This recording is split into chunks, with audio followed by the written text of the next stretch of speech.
it's really amazing how many people are here and how many qualifications, how many skills and how many nationalities. We're here for the first time and we've already talked to a lot of people, and organization is great. Everyone's very friendly. I was very positively surprised that so many visitors came here to the fair to get in contact with us as employer.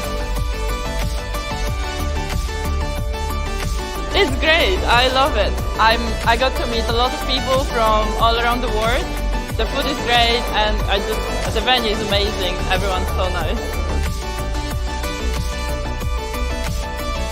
The environment is relaxed, like there's no that kind of like afraid to approach people and to engage in a conversation.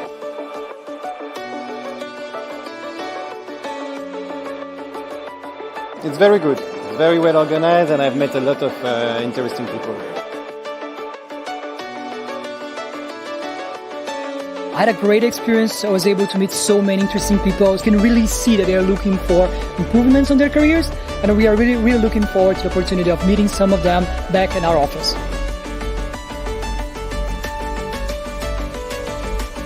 A lot of people who are very interested in details, and I like to answer detailed questions and are not only scratching on the surface, so that was pretty cool.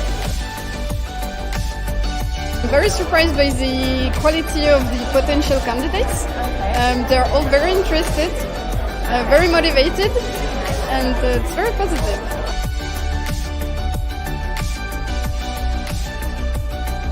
I think it's great. It's very nice. There's a lot more people than I expected, but I'm having great conversations with everybody, and it's amazing to get to know that many people at once. I was at the Tech Jobs Fair in Berlin, and I love coming out here. You get to meet so many different faces, and I think people come from all over the world just to get to not only know your company, but just what's happening going on in Vienna, and just to see this beautiful, beautiful city. It's as enriching for me as a participant as it is for the visitors. Very, very high level, very ambitious people here today. It's fantastic. I've literally met so many incredible people. I never thought I could network with so many people. I think I've added another 300 people on LinkedIn just being here today, it feels like. Yeah, I think it's one of the best job fairs I've ever been to.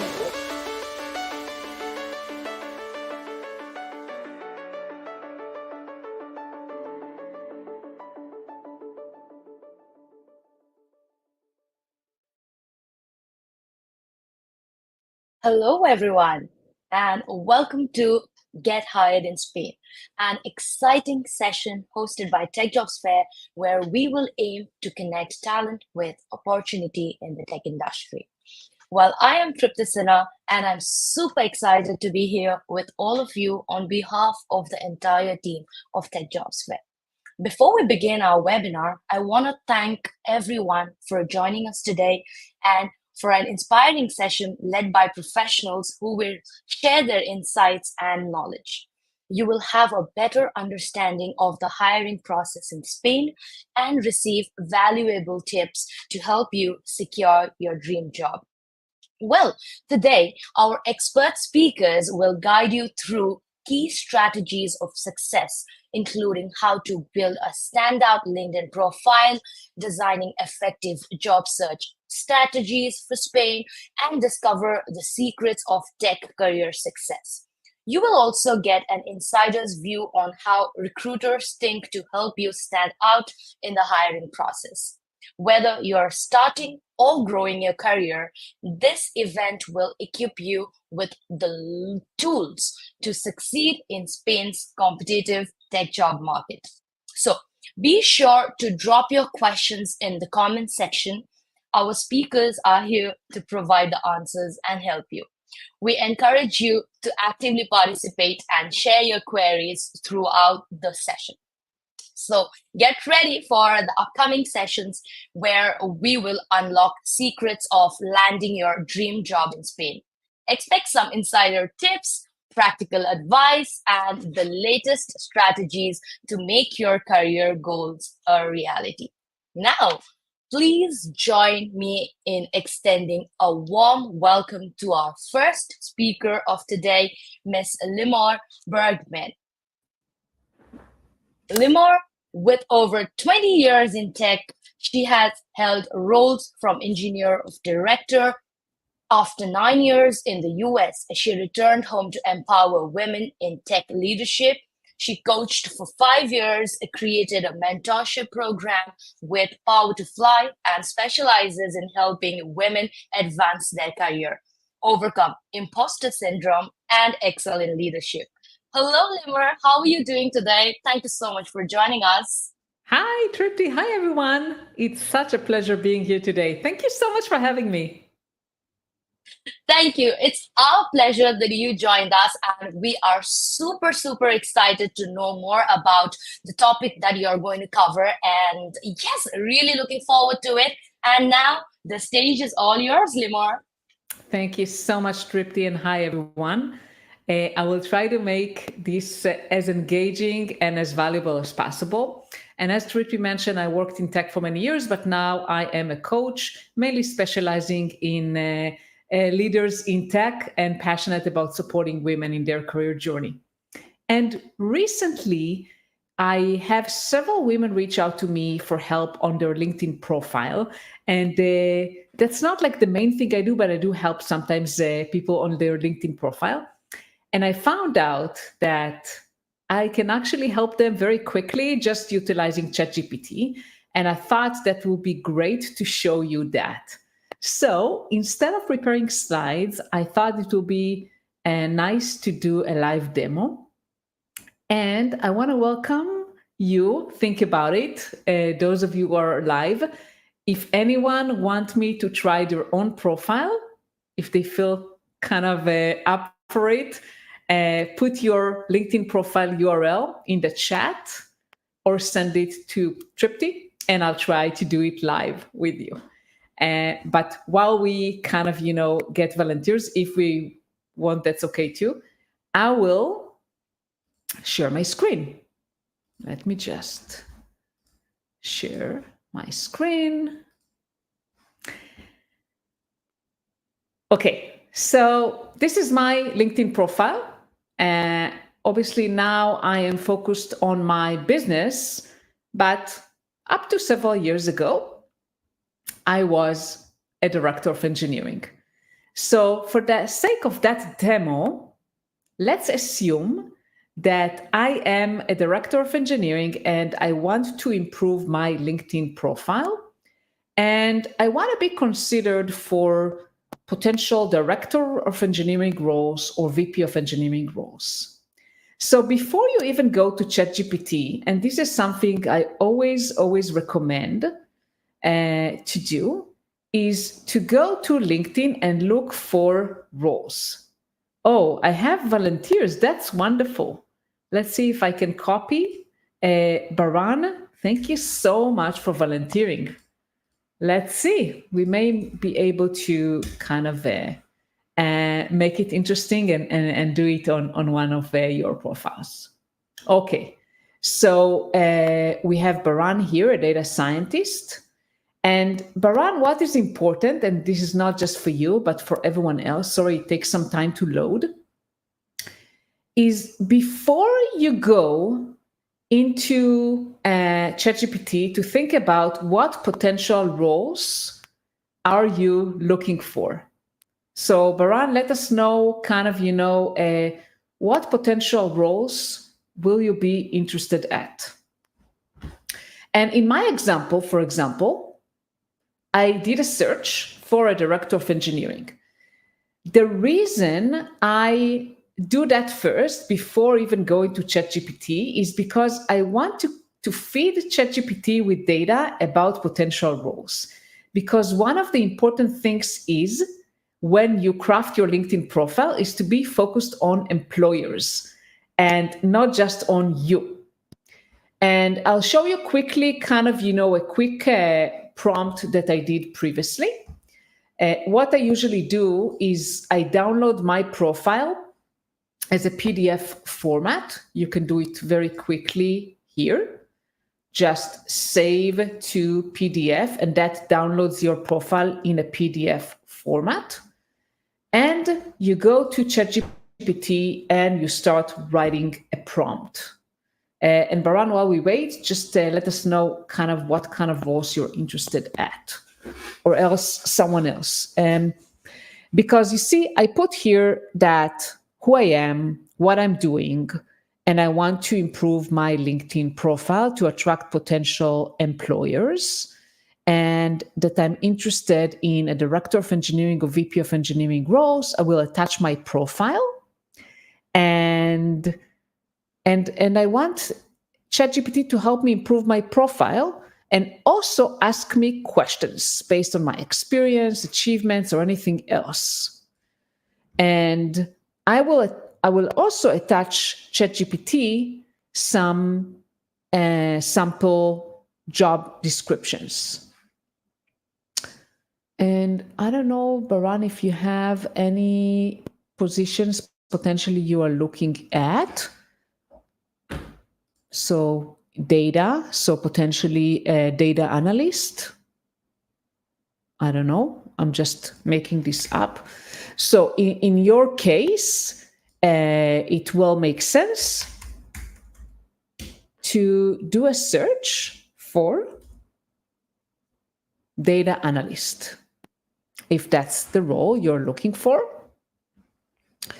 And I put here United States, but again, you can put Spain or any location that you want.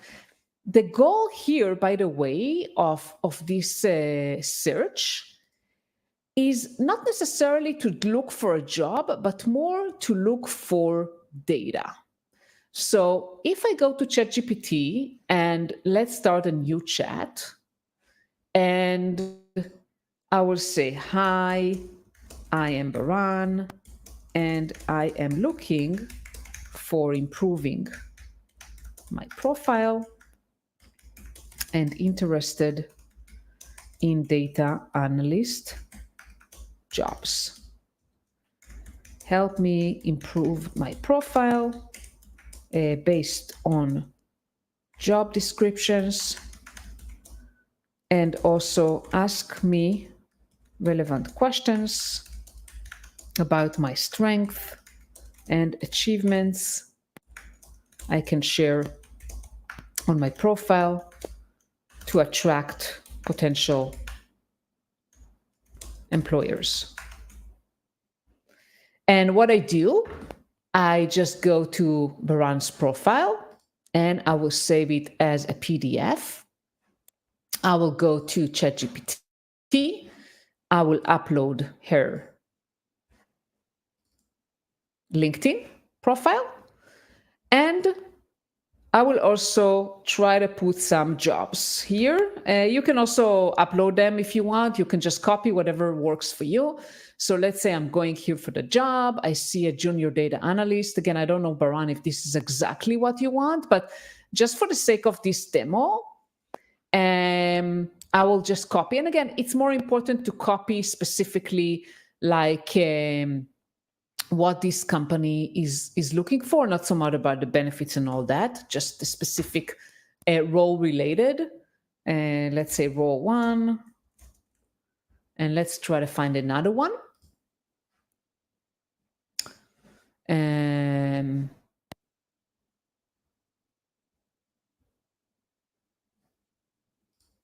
And obviously, again, I'm not sure exactly if those roles are relevant for you, Baran, but just for the sake of the demo, I'm doing that.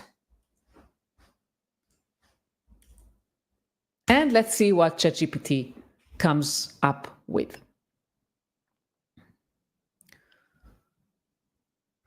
So first of all, as you can see, ChatGPT recommends that your headline, some modifications to your headline, data analytics, student, skilled in SQL, Python, data, whatever. So first of all, it recommends some modification for your headline, and for your summary, suggest you already a summary. And you can, by the way, go back and forth with ChatGPT and try to kind of work with it to make a modification, technical skills. It put it some technical skills, certification experiences. And then this is where it gets interesting. And this is where you can really utilize ChatGPT to help you craft your profile. It starts asking you for some experiences. And this is where the jobs that I put in the prompt helps ChatGPT ask you the right questions. So it asks you, have you worked on any data analysis projects, either through your coursework or internship? If so, can you provide projects? So here, you can start responding with some, and you see how the questions are tailored towards the job descriptions. So that's why it's important to first be focused on several jobs that you may be interested at. And then ChatGPT knows how to ask you the right questions. And based on that, it can show you like how you can present those things. And I will show you a previous prompt that I did. And here I put to the prompt, my achievements, right? Some things that I do, and based on that, ChatGPT provided me with a sample description of my achievements. So that's why it's super important to put that. And obviously, I don't know about you, Baran, so you will have to answer ChatGPT. And feel free, by the way, to reach out to me directly after this talk, and I can paste you the prompt and what ChatGPT gave me. And let's try to do another one. And if someone here is interested in maybe elaborating a little bit more about, some things you have done, I can even put it in the prompt, and it will be more interesting. But let's kind of try to look for another person. Let's see if it works. We have Anya here.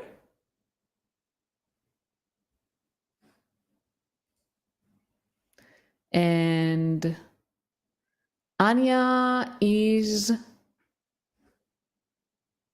studying or studied sociology. I don't know what you're looking for. You're providing services. So I don't know exactly what roles you're looking for.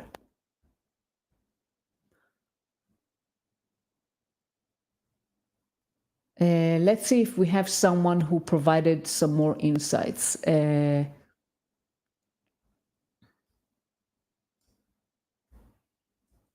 just taking another profile real quick.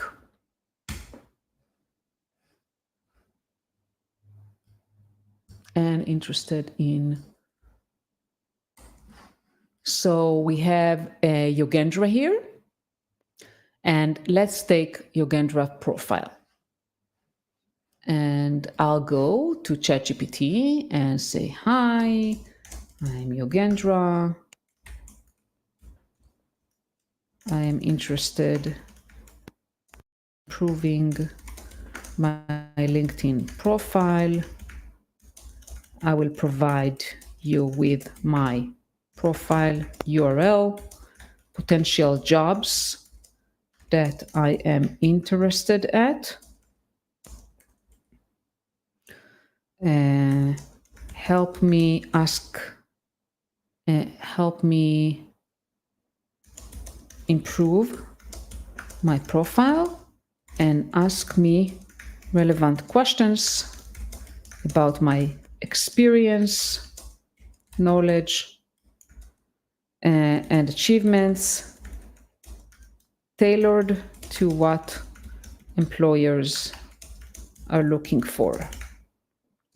And we can go and download your profile, 𝗀𝗲𝗁. And we'll go to ChatGPT.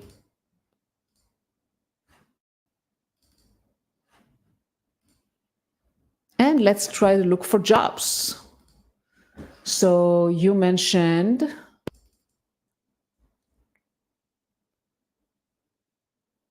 what was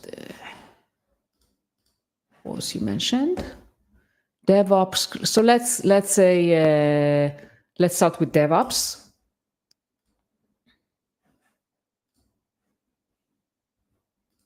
And Yugandhra, what you can do, you can obviously look for multiple jobs and give ChatGPT several options. So I'm just taking here the DevOps role.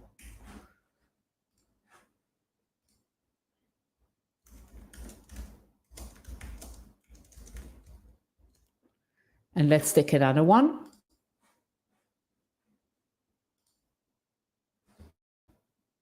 Another DevOps engineer.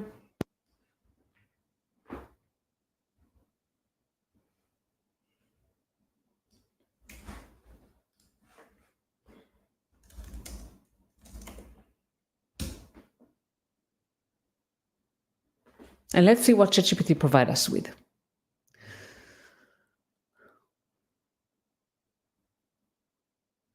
So first of all, it gives you already feedback about your headline, which is great, that it, mentioned technical expertise, so targeted to DevOps and CloudOps, and provides some suggestions about how you can improve your headline. And then the About section, focus on showcasing your years of experience. And here it asks you about what specific cloud infrastructure challenges have you solved? Have you managed Postgres, Kubernetes at scale? So also kind of, ask you for some achievements,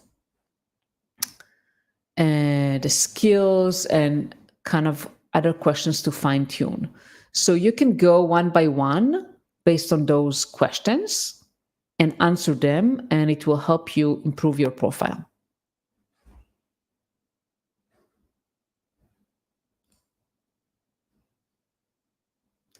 Uganda, you ask how to check with ChatGPT if the future employer provides the work sponsorship or not.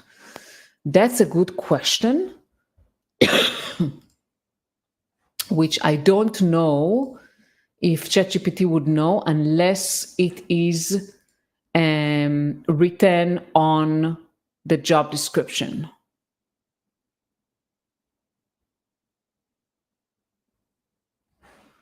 I can ask. I need sponsorship. Do you know if those employers offer sponsorship? And obviously, I didn't put the entire job description there. You would typically need to research the company policies. Yeah. So I'm not sure if by the job description. Let's see what other questions we have. How and when can we get this prompt? Timothy, that's a great question. What you need to do. So I prepared.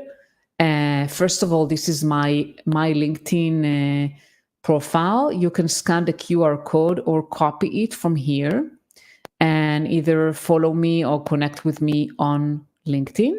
And I will send you, I have a full prompt that I can send you basically based on my example. I can also send you the prompt that I use today.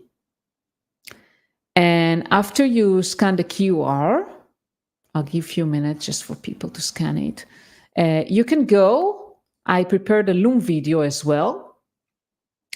You can just DM me and I will send you the Loom video link and the prompt. I'll go back here. And I want to ask if you have any other questions.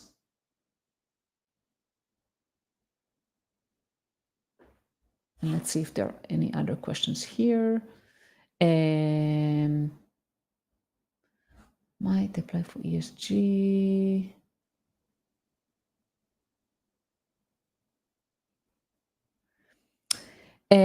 Reed asked a question about tailoring the CV for 2 or more different roles. So I would say, first of all, prioritize your roles. Prioritize which role is more important to you, and then you can tell ChatGPT, hey, the top priority role for me is a ESG analyst position. The second best is sustainable product management specialist, or and then provide job descriptions of each of those. The more descriptions you provide, the better, because it provides a larger data set to ChatGPT to work with. And you can say, I would like to incorporate both. And if they have some common skills, that may be okay. But if you're looking for very different roles, because I don't know exactly what is ESG analyst versus sustainable product, it sounds like different roles. If there are different roles, maybe they have some shared skills, and you can ask ChatGPT to highlight the shared skills. But ideally, you would like to have your profile tailored toward your primary role and tailor your CV. So you can have multiple versions of your CV, and you can ask ChatGPT, hey, here is my CV. Upload the same way as I did with the LinkedIn profile. You can say, here is my CV.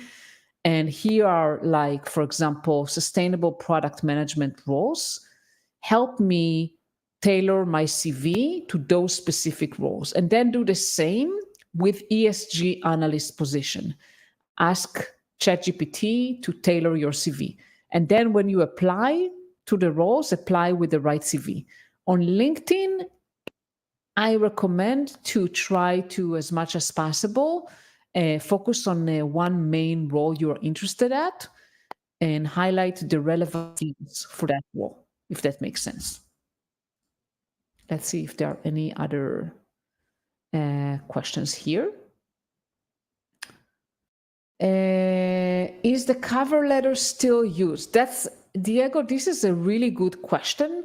Because I'm not currently working as a hiring manager, I'm not sure.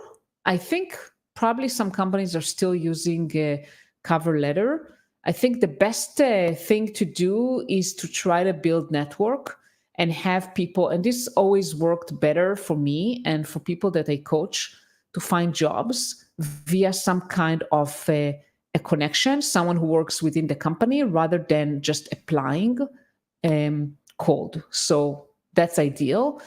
If the company, or if the company allows you to upload a cover letter, then I would recommend uploading, but have it brief, maybe highlighting more focused about the job, the specific job, and trying to grab their attention why you think you're the best fit.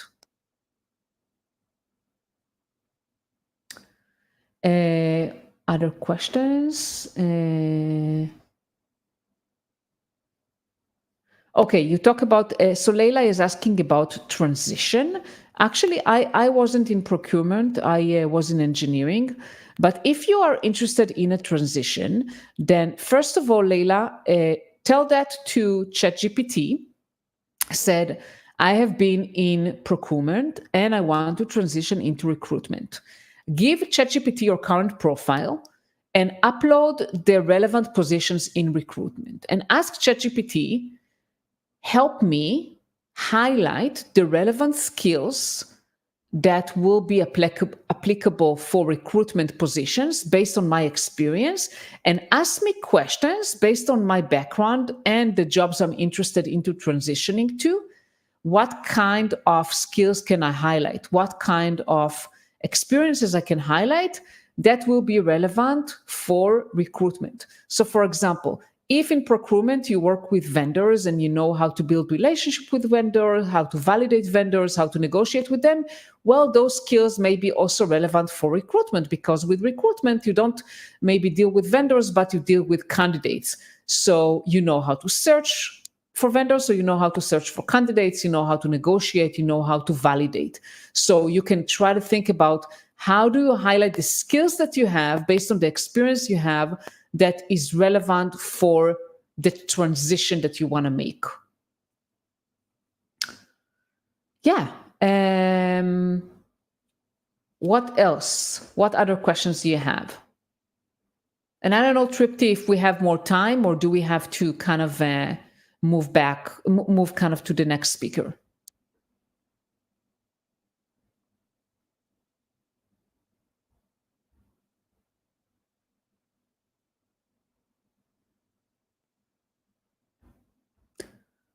And we have here someone with 𝗖𝗿PHIHs. By the way, visa is something that I'm not dealing with. So this is something you need to ask different employers and see kind of, if they offer it or not.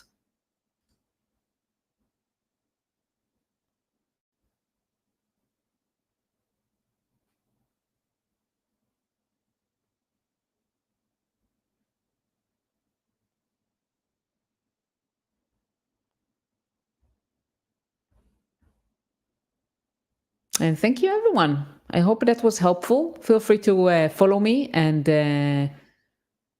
DM me, ask me any questions you have. I'll be happy to answer them, and I'll send you the prompt and the Loom video that I prepared.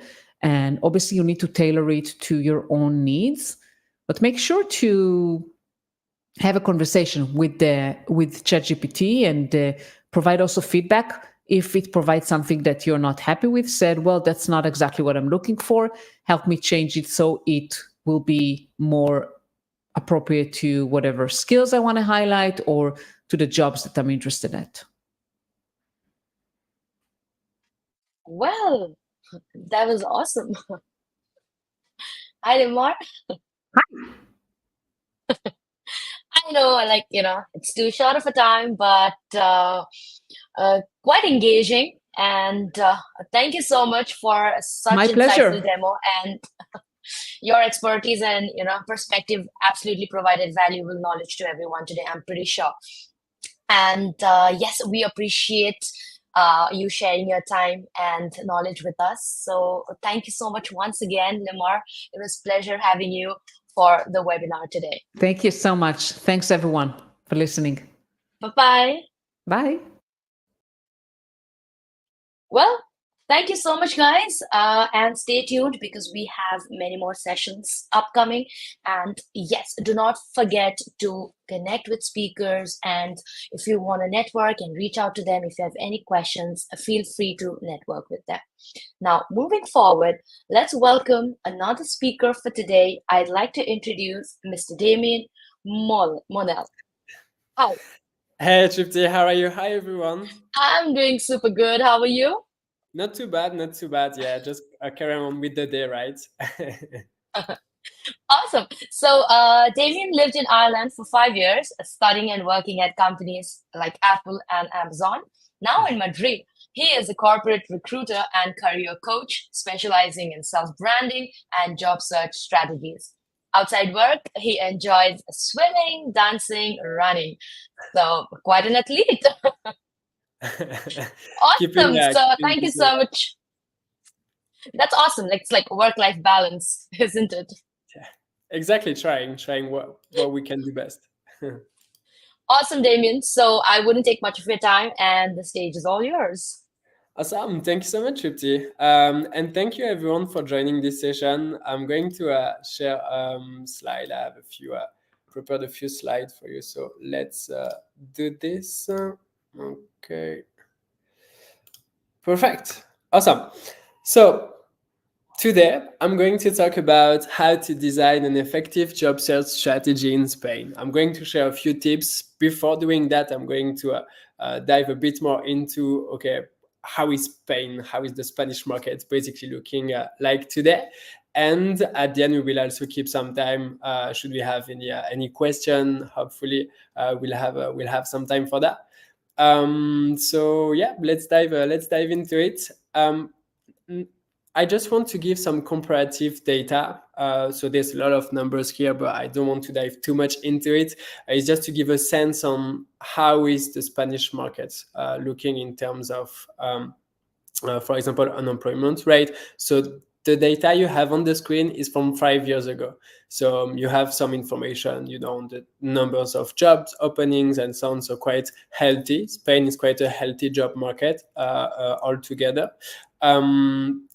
And actually, the way it's going in the positive way for international workers. So as you can see, for example, in terms of numbers, we had 12,000 international companies 5 years ago, and 800,000 international workers as well. And in terms of the job industry, 5 years ago, it was more tourism. That was the main one, followed by tech and healthcare. And now let's see how it is today. So today, the job market is shifting more towards an international, let's say, out view. So the unemployment market rate, first off, is decreasing. The number of jobs openings are increasing, and there's a shift in the industries.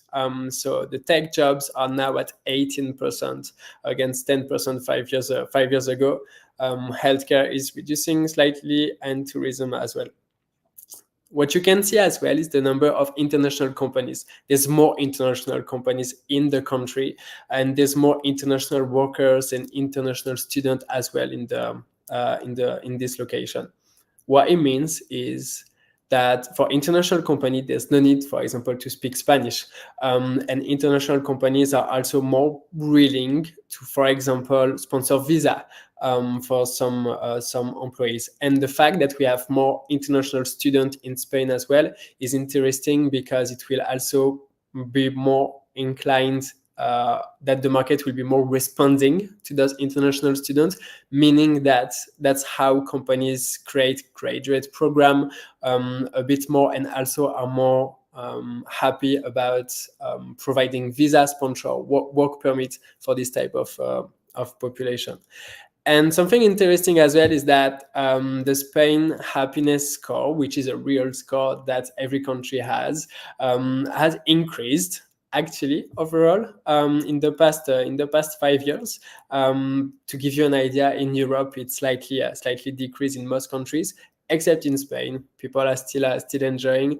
But myself, I've been in Spain for the past 2 years actually, and yes, still enjoying quite a lot. And probably the sun has to do something with that, but yeah, it's really helpful.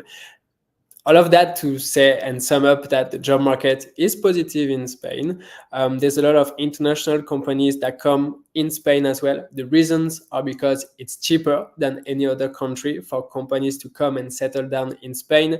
The cost of living is less expensive in Spain compared to other countries, for example, in Germany, in France, in Luxembourg, where the cost of living is slightly higher, but also the people have less money to spend, and companies are more inclined on going to those markets where it's less expensive to pay the workforce as well. But it's changing. Everything is evolving, so that's quite interesting to see. So yeah, based on all those data and this information, so I checked the numbers of job openings, where do we have the most job openings, the highest quality of life, and so on. And here's the top 3 of the cities if you were considering a move in Spain. Here's the top 3 of the cities where you would have more chances of landing a role and also having the good quality of life followed by that. So that's pretty much it in regards to the job market situation in Spain. Now let's dive a bit more into the practical aspect. So now is the time that we listen carefully, we take notes, because that's some practical information and help to help you with your job search. How are you going to get a job in Spain, and how are you going to land a job in Spain? That's how you're going to do it. So let's talk first about my own job search journey. I never applied to a job. I worked, yes, at Apple, at Amazon, and now at Revolut, but I never applied to any of the positions that I had before. At Apple, I was referred, and at Amazon, it was a recruitment agency actually that got me into this role. And at Revolut, I was sourced by a recruiter who was working as well at Revolut. So yeah. In regards to how basically, can you apply that? Of course, you still need to apply to jobs. It's still one of the main ways many companies still hire their people. But there is also many different ways in the job search that we don't look at. And that's what I want to focus on today. So we need to combine methods. So by methods, so you can take a screenshot, or you can take some notes on what I'm about to say, because it will be quite helpful to diverse your job search. So job search, you need to think of 3 different ways. You need to think of the job applications, the networking part, and the referrals. Never underestimate the power of referrals. I'm going to dive into it a bit more. In regards to job applications, the way you need to create your job search strategy is think about it as a system. Meaning, for example, set a blocker of 30 minutes every day, Monday to Friday, and adjust it. So maybe at the beginning it will be 30 minutes because that's the time you can allocate to it. And maybe the following week it will be 1 hour because you realize you can do more. But the idea is that within those 30 minutes, you allocate all your energy on those 3 different methods of getting a job. So bring maybe 5-10 applications and then try to reach out to 3-5 people on LinkedIn and check in your network if you can get some referrals before applying to any applications. So I'm going to dive into it in more detail. So what you need to do during those 30 minutes is to also track your progress that you're doing. Make sure to maybe have an Excel file and you have 1 tab on job application, 1 tab on networking, 1 tab of referral, and you keep track of all of them. You need to stop relying on motivation with your job search, because it's not going to work. Applying on a Saturday afternoon for 100 of jobs and then nothing for 2 weeks, it's how you basically get discouraged in your job search strategy. That's why I'm saying it's important to implement a system in place of 30 minutes each day, Monday to Friday, because it's not asking too much of your time. And at least outside of those 30 minutes, you can go ahead and focus on different things on your life, and do things that you like to do instead of sitting on a chair and applying to jobs. So that's why it's super important to, put a healthy system in place. Think about job search as something in the long run. An average job search takes around 6 to 12 months. I am not saying that that's how long it's going to take in your case, but basically you need to adapt to the market. And what the market is saying is that referrals are viewed as major source of type of applicants by recruiters, because as a recruiter, when I receive referrals, the referrals from current employees, right? So I am assuming automatically that it's someone who kind of knows that person and they feel like they could be a good fit for the company. So as recruitment in general at every company, when I was at Amazon, it was the same. At Revolut, it's the same approach. We prioritize referrals. So instead of going through Indeed and LinkedIn and going through a long list of applications and applying to different jobs, before applying, if, for example, I see a job, let's say a recruiter job at Deliveroo, and before applying, I would actually go to my LinkedIn. Let me actually share my screen and show you what I would do. Perfect. Okay. Great, awesome. So let's say if I'm about to go to let's say a Deliveroo or whatever. So what I would do is I would click on the search of my LinkedIn. I would click on enter. I wouldn't write anything. And then I will click on first here under people.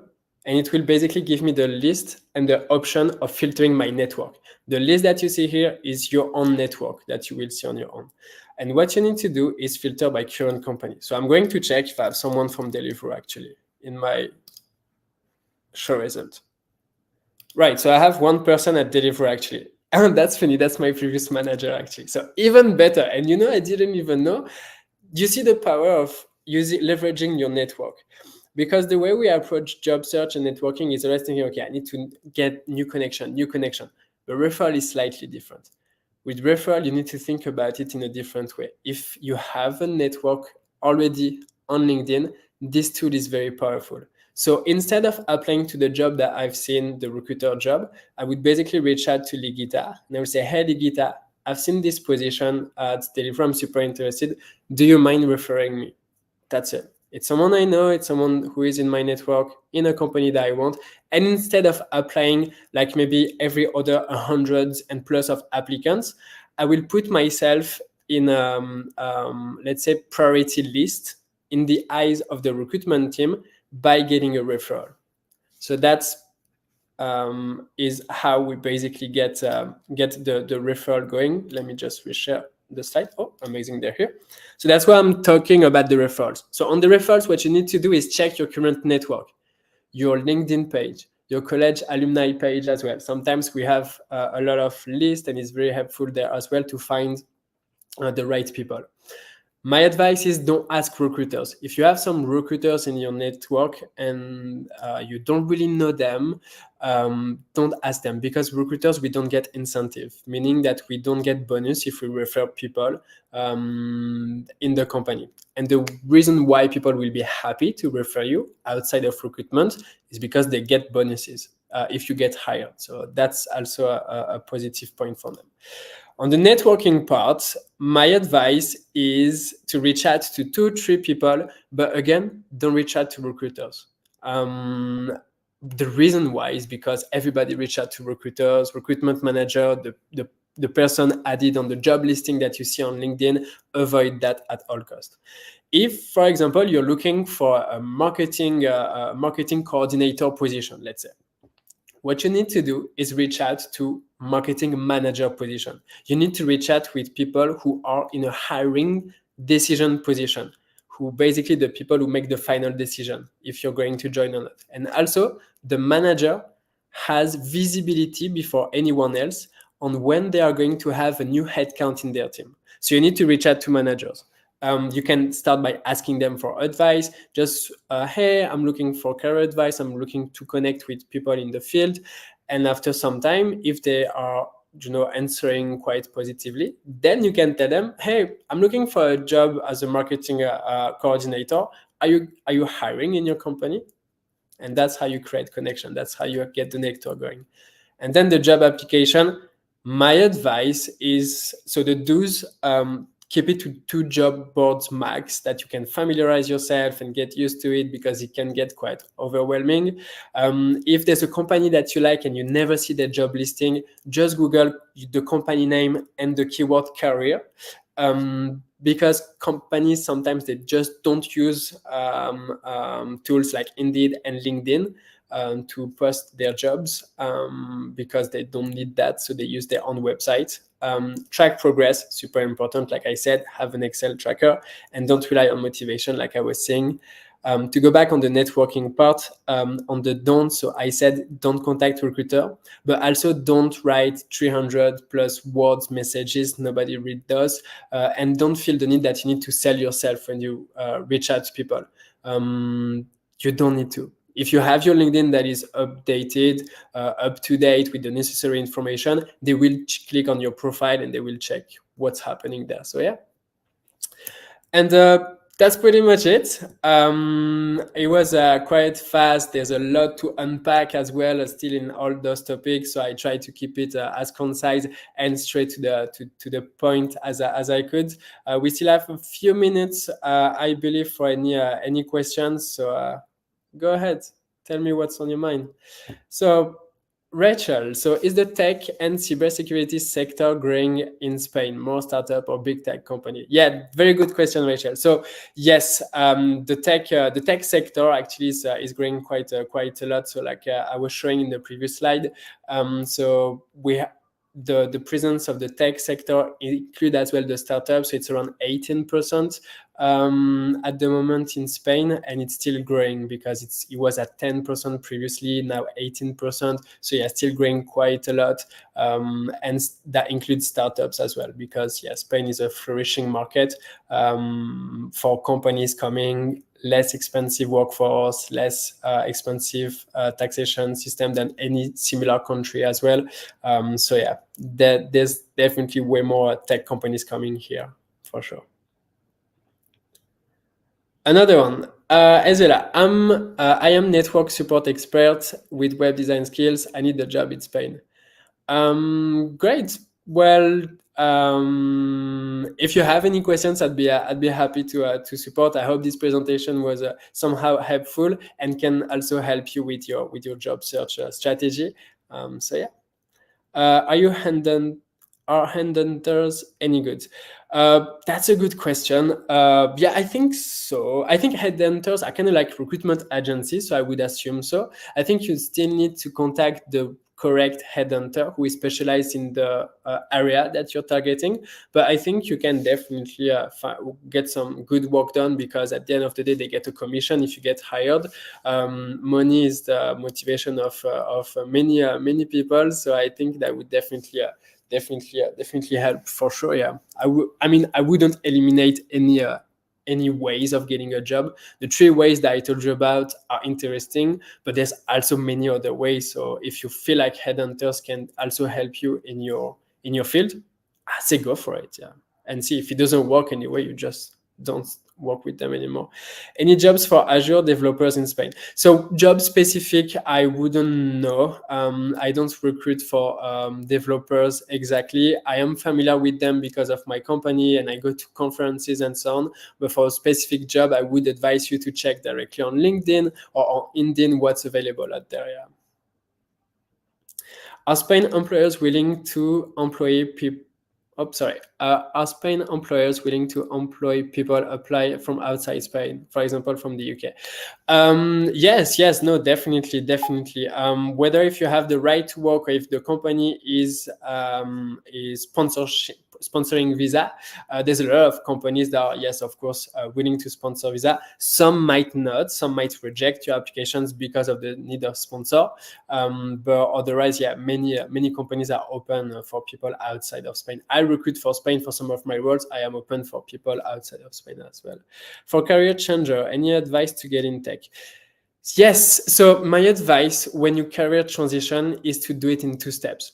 For example, change maybe your job title first and then change the industry.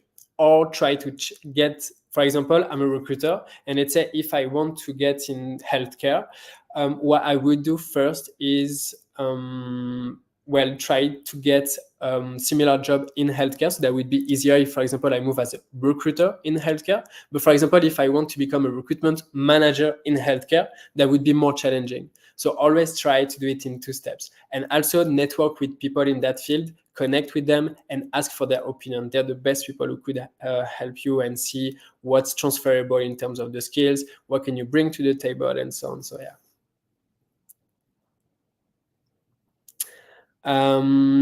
Hey Tao, so what's the chance of getting hired for non-Spain resident engineers? Thanks for sharing. Well, actually, there's a lot of companies looking for engineers, developers, and they are willing to pay for those and the visa as well, the work permit. So I would say they check it out. There's many companies doing it. I know Revolut was also doing it. So check if there's still some opening there, and Revolut also sponsor that. So yeah, definitely check it out. Hey Gopal, are Spain employers open to hire non-EU candidates for senior? Same as the previous answer. There's many companies that offer that option. So yeah, no, for sure. This question is not for me really, but how are the languages requirements for non-Spanish speaker? Honestly, I was transferred from Ireland to Spain. I spoke 0 Spanish, didn't cause any problem in my work.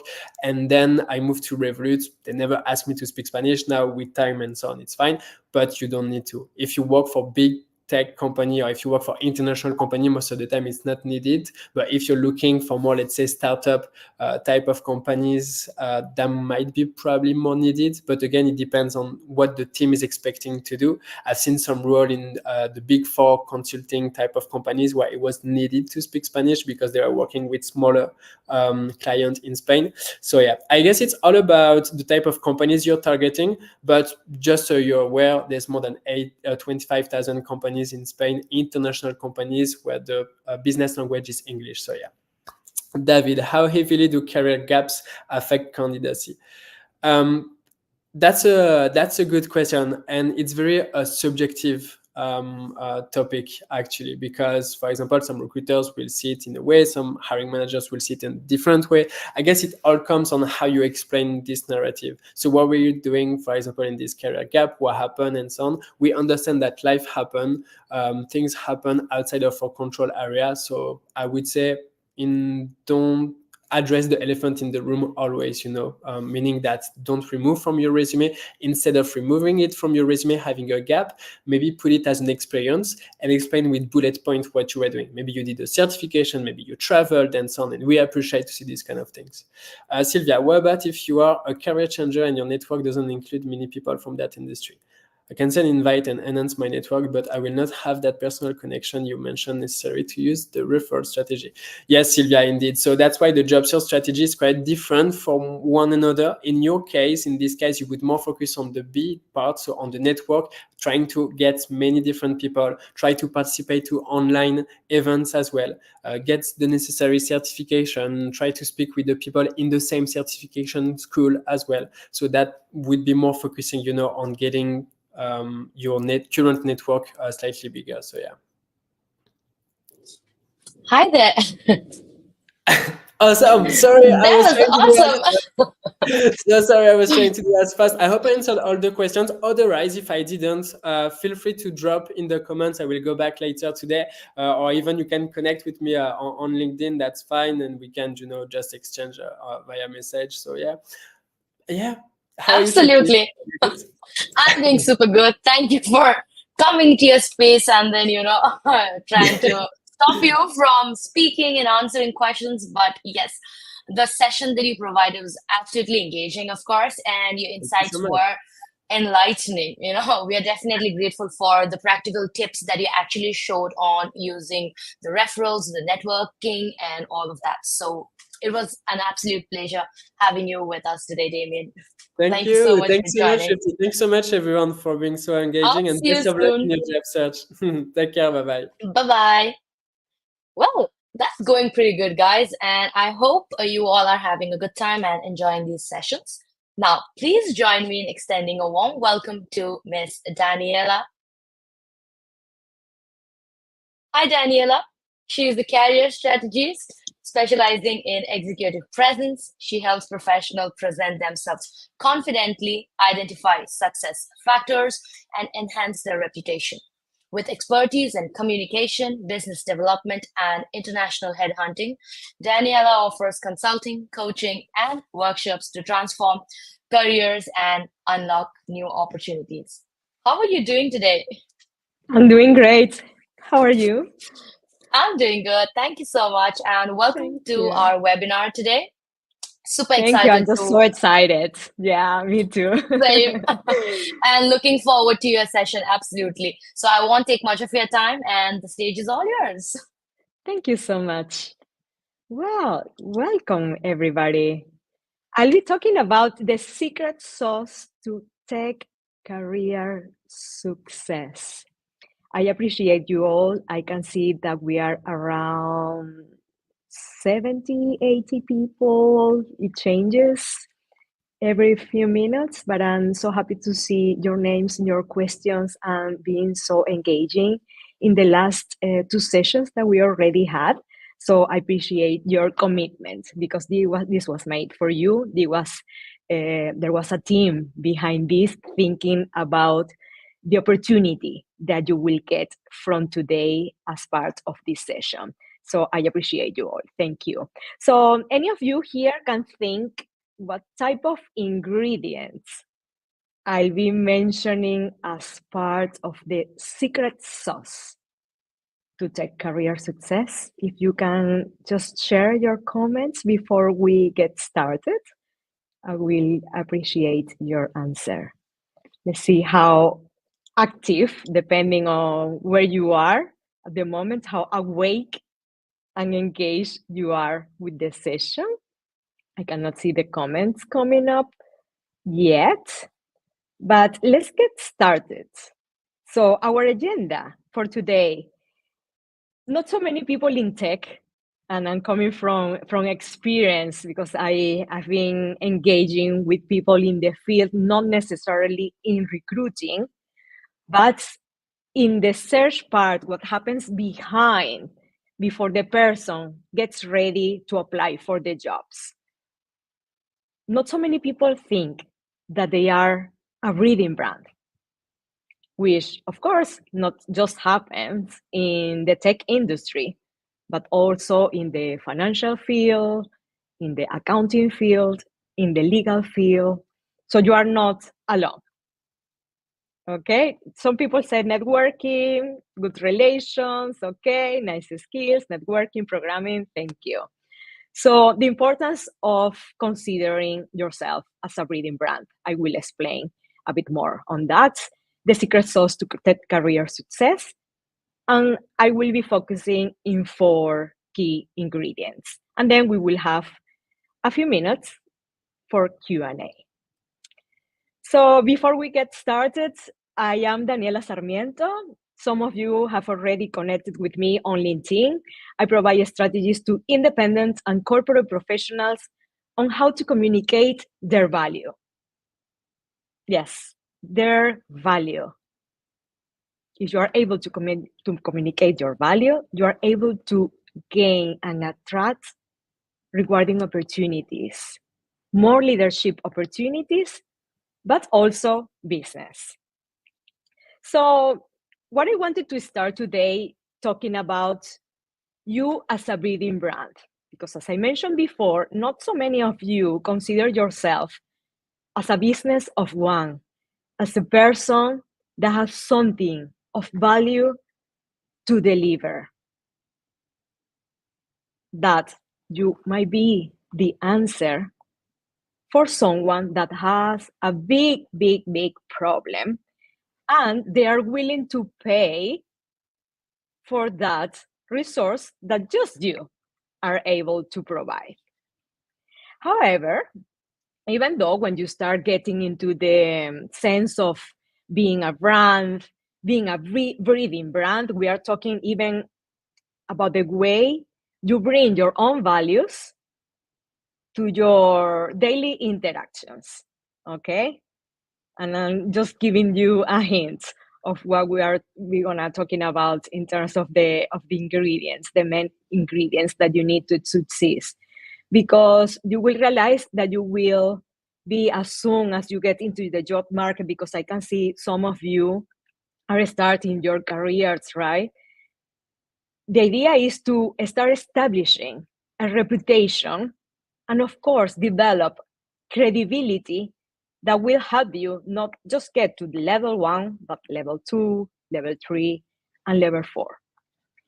When we talk about someone that identifies themselves as a breathing brand, you can see that so many people want to get this person in their team. You will start being hunted. Okay, you have the skills, the technical skills, but there are some other elements that will make you go from a nice to have into a must have asset for any team. I was looking at LinkedIn even last night, very late last night, because I wanted to bring like very fresh insights just with a couple of positions, right? When you go on LinkedIn and do your search and identify what type of jobs you might be able to find if you want to come to Spain. And then I just enter software developer in Spain. You can see 8,242 results. Data scientist in Spain, 457. Machine learning engineer in Spain. Data analyst in Spain, 500, 200. Not all of them at necessarily the position, but have that keyword as part of this search, right?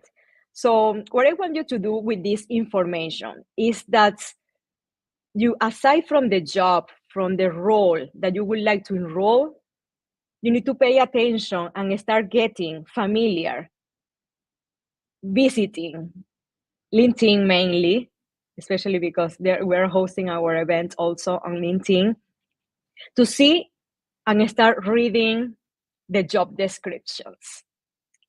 And what I found by reading the job descriptions out of all these jobs that we can see here is that not so many of the positions, not so many of them talk about that secret sauce directly, which of course amazes me because I have people as part of my business that look for me because they need to improve those skills. So I wonder, and this is a question, of course, that you as the person that's going to be hired and hopefully is going to be hunted, that need to work on, if even the job descriptions is not asking for those particular abilities or skills directly as part of the job description. So this is an invitation for you to take always your time to read the job descriptions carefully, to take your time and identify what's between lines. Okay, in between lines, because sometimes you just go and say, okay, I can check everything in terms of the technical skills, but there are some other abilities that are asked. And the main one, and this is the first ingredient, that has to be is related to communication skills. So I could see some people were already like, yeah, it might be about communication skills. And let's say it is not because we want you to just be able to communicate, because we can all communicate, but are we doing it in the right way? And when I talk about the career success, we are talking from the moment you send your CV. So you need to write in the proper way needed for the company to be able to identify that, okay, this is going to be my candidate. So we are talking about here the written and the oral communication skill. Then you might get a phone call for a screening, and the process goes on, right? And even when you get to a tech lead position, for instance, still, this has to be very strong. So many of the job descriptions, when some of the positions mention what do they need in terms of this particular ingredient, they say ability to articulate new ideas and concepts to technical and non-technical audiences. Why? Because sometimes you will get other suppliers, clients, people that are not part of what you do on a daily basis technically. So you will be able to explain in a succinct manner for them to understand you. For not so many tech professionals comes that easy, because you are so skilled, and that's what I feel so passionate in terms of the communication part that you still need to build and strength, because that will give you the competitive edge that you need to keep being looked or sought after actually in the market. Communication skills, why do I need them? Is it necessary because I know how to code? I know how to program. This is just like, okay, well, I'll get better at it. Let's see, but I just need the job. So even in the interview, you will be identified, even recruiters have parts of in their agenda. If you were able to ask clarifying questions, this is part of the communication skill, how straight it is. Demonstrate that you are organized, that you can communicate, as I said before, succinct and clear communication, that you know what you are talking about, but also that you are able to make others understand you. This is really important. And you know how to put together coherent questions and reports. And this is more when you are in the job. That will give you the opportunity to be able even to become the reference for other teammates. And we will talk about that just in a second. Interpersonal skills, number 2, right? The second ingredient. to work with all personality types and in a dynamic environment. Yes, imagine you want to come to Spain, many cities, Valencia, Malaga, Madrid, Barcelona. When you look around, you will have people from like even countries that you've never heard of. You will get to meet those people. So your ability to interact, to bring your empathy to another level, it is also important because everyone is going to be dealing with their own projects, but at the same time, you're going to be dealing with people. When we talk about that we want team players, because that's the key word that might be used in the job descriptions, we are talking about people that are able to think for the other as well. So pay attention to that when we see it there, and think about situations when you were actually a strong team player. Autonomy doesn't mean isolation, and this is part of the interpersonal skills. Some people prefer to work more in isolation, especially when we are talking about remote works, and you will see if you get to filter on LinkedIn the amount of remote works. I was really surprised last night. Just do the search today, please, to get more informed. But that doesn't mean that you just like, you're gonna be in your own island. So be careful with that, because it doesn't mean even when they linked that opportunity to work remotely is that you are gonna have autonomy, yes, but you won't be on your own. And remember also that you will work with customers, and you need to understand the business strategy, develop data, and deliver AI strategies for them. The third ingredient is active listening. We think, because I'm talking with the other person and looking at them, that you are paying attention, that you are engaging, that you are living or driving your thought process to another level. But sometimes you might be just thinking about the project that you haven't finished, and you need just to rush that conversation because you are not engaging, you are not in the present. So when you get to work on your active listening, you will not be also that person that, yes, technically is really skilled. And we appreciate that, having people that are actually the top of the top in whatever they do. But that craft part won't work, don't be valuable if you don't develop your active listening skills. Well, I just mentioned here, right? It will help you prevent asking too many questions, especially when you are starting. You will be giving instructions, and you will be able to follow them. So what about being able to ask better follow-up questions because you were able to listen? When you are an active listener, you are actually demonstrating that you are in the present. There is nothing else going on around. Sometimes even when you get questions, you will be able to answer to that particular questions that you will be asked, okay?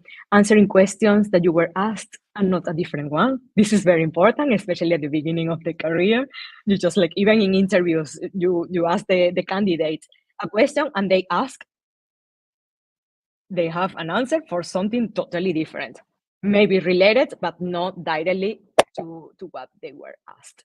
And what's most important, especially on this job, that you can keep up with fast moving conversations. Everyone is going to be on a rush. Everyone is going to be, like trying to finish, as I said, their projects, getting more projects. So yeah, the idea is everyone is engaged and are in the same mode. And last but not least, we have adaptability. As you might already imagine, any project can take different courses, different routes. Like, it is incredible, the new ideas that can come up, even though if you were given your brief and this is what needs to be done, but many things can happen. And as we are talking about technology, you need to be adaptable. And here comes, again, the human part, I would say, where I will call for resilience. See, that you need to just be there to be able to collaborate as part of that adaptability that you will be able to develop, to learn from the rest of the people around you, but also to build it for yourself, mainly. That even your thought process is going to start changing as you start progressing in your own projects, working with global teams, and identifying that whatever the technology will bring is going to be for a good future, but at the same time, for you to be able to develop something even better for the service you are going to be providing. As I mentioned at the beginning of the session, you are a breathing brand. It isn't just necessarily interesting to have someone that is highly skilled technically, but is not able to engage with the team, to communicate properly with other employees, managers, vendors, clients. So when we say, okay, I might adapt to that, we are talking about time here as well. Your time might not be the time that some clients understand. And we have our clients internally and externally. So I wanted to share with you these 4 ingredients in a very concise way, because, as I said, so many people focus just on the technical skills, but in the interview, when recruiters have the feedback part, the report part, we identify how well this person also did at this very moment. Was this person always communicating even while coding? Imagine. So I hope you get a better sense of what the market is needing at the moment. Refine your search, because Spain is very attractive. And the idea is for you that you need to understand that this is a career portfolio, right? That you are going to keep building. And I hope that you are open to build. And as long as you are receptive to learning, have a growth mindset and resiliency, you will be able to adapt and be part of the technology evolution, because as we know, it will never stop. So I appreciate you all. Thanks for being here. If you have any questions, I'll be very happy to answer them. You can connect with me on LinkedIn or send me an email. Go to my website. The idea is for you to bring this other part of the equation, as I said, the secret sauce that will help you as sought after candidates that everyone would love to have in their team. The approach I have is I deliver personal branding consulting sessions, or in terms of your LinkedIn profile, your presentation skills when you even need to deliver as part of the recruitment process, the interview, the mock interview, and also how you hold yourself accountable. And also, of course, the coaching part. If you need a sounding board, that you realize that your career is not moving that well, you can count in someone like me. There are many other professionals that do it, but yeah, we try to deliver the best for you, and that's why we got here today. Thank you so much.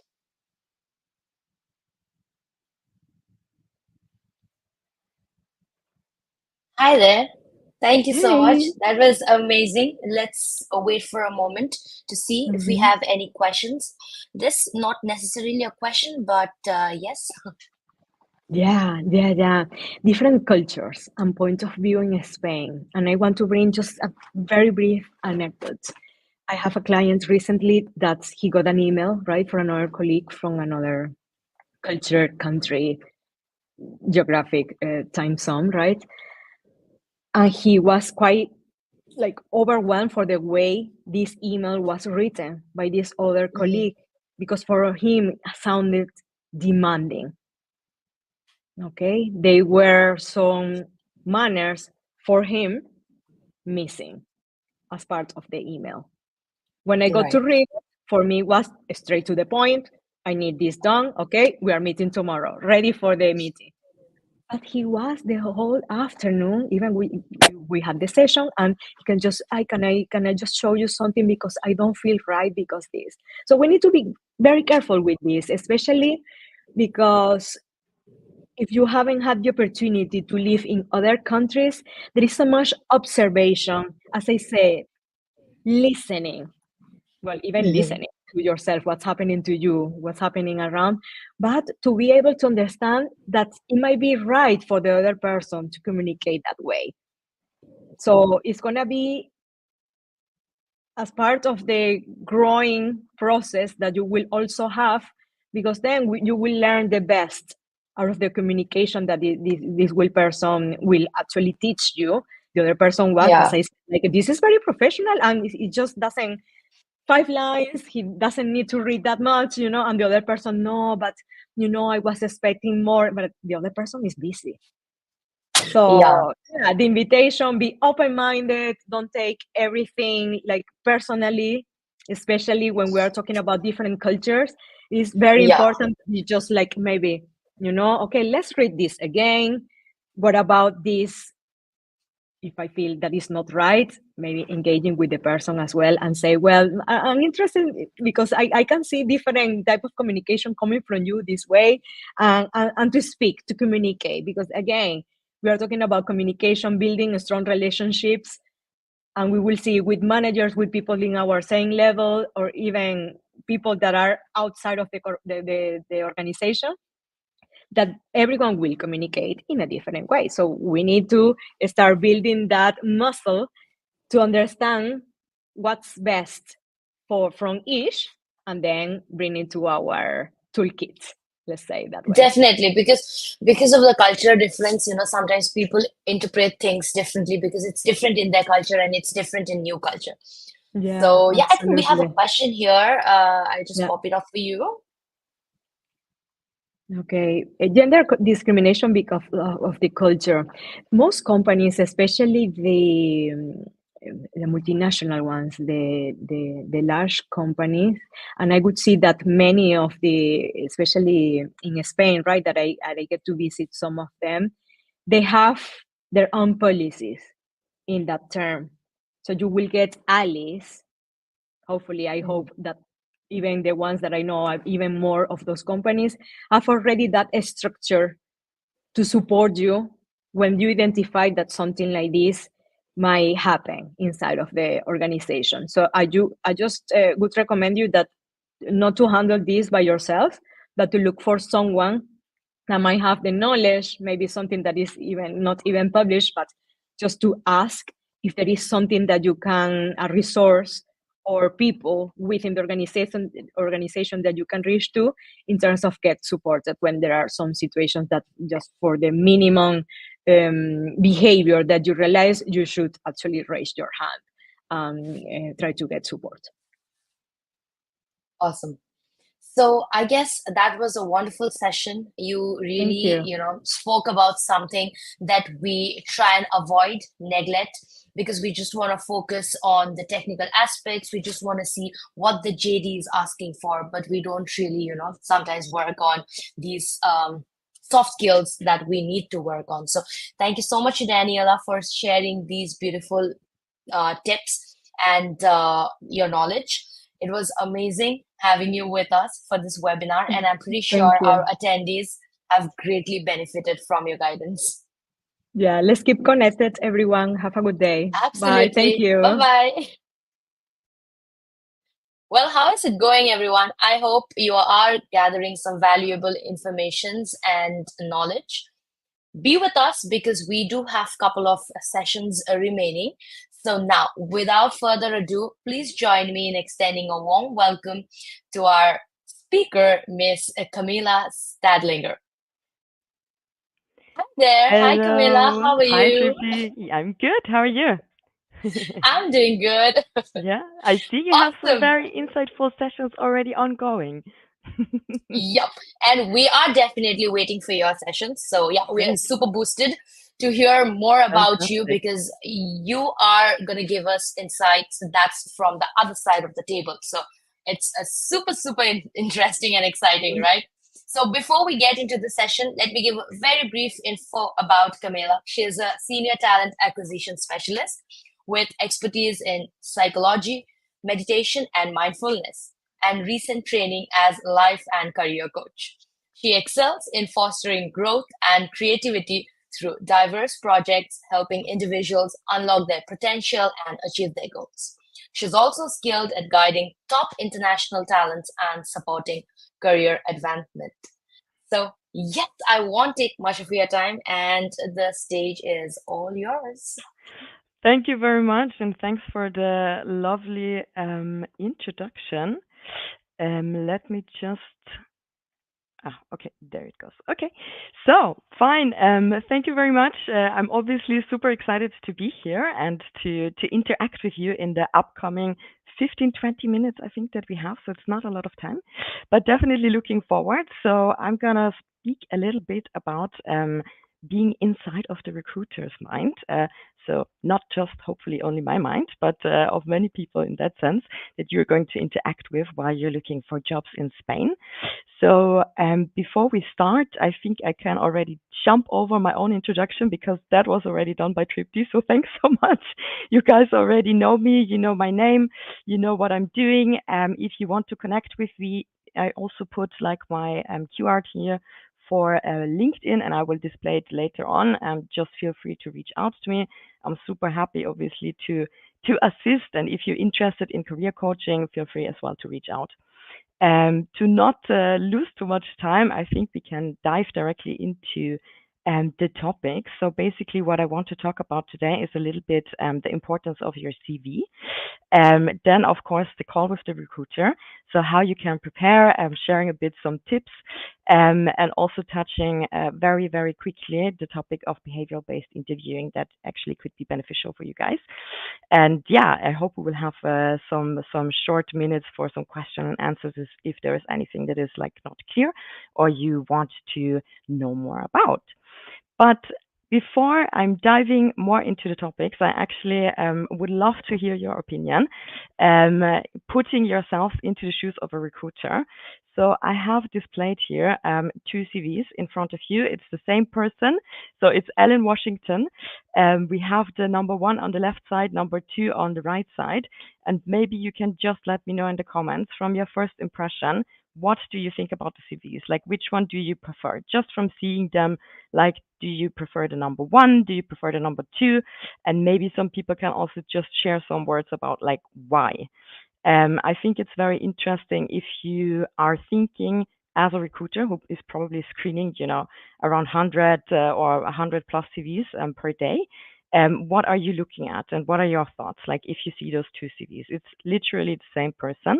It's like a financial analyst, like more a junior person. Like, how do you think, what do you think is important? Or which one do you prefer simply? Okay, we have already number 1, more detailed, right? Interesting. And there is no right and no wrong, honestly. I mean, it's also somehow a bit subjective, but I would go more into detail explaining you afterwards what I think is important. Yeah, okay, thanks. I see also Sylvia said, okay, the second one, so it's more easier to read, which is a good point. Okay. True, Fatima also raised a good point. It depends a bit from country to country, especially also if we're talking about pictures. Not every country actually allows to have pictures, but yeah.